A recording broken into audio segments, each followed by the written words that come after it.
would just say, kind of in line with what we've been talking about, don't just create characters, create worlds.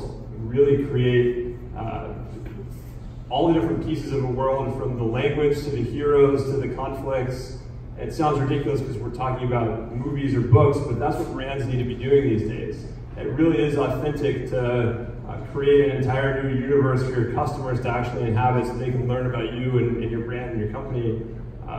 Like the virtual characters, people are creating entirely new artificial social media influencers that represent their brand that didn't exist before, that are now living lives and doing things completely artificially, but that are engaging with millions and millions of customers on a daily basis, which is just a new type of scalability that we haven't seen before.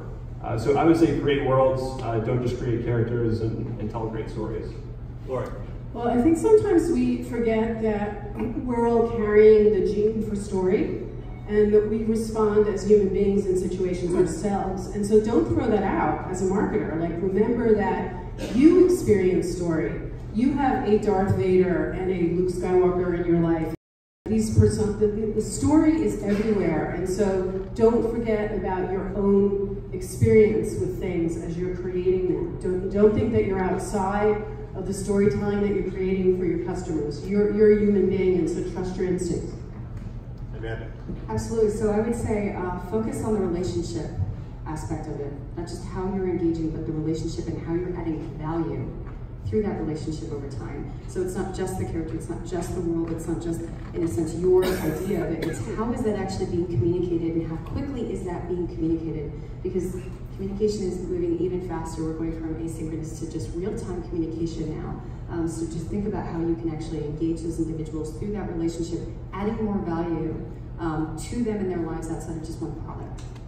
Right.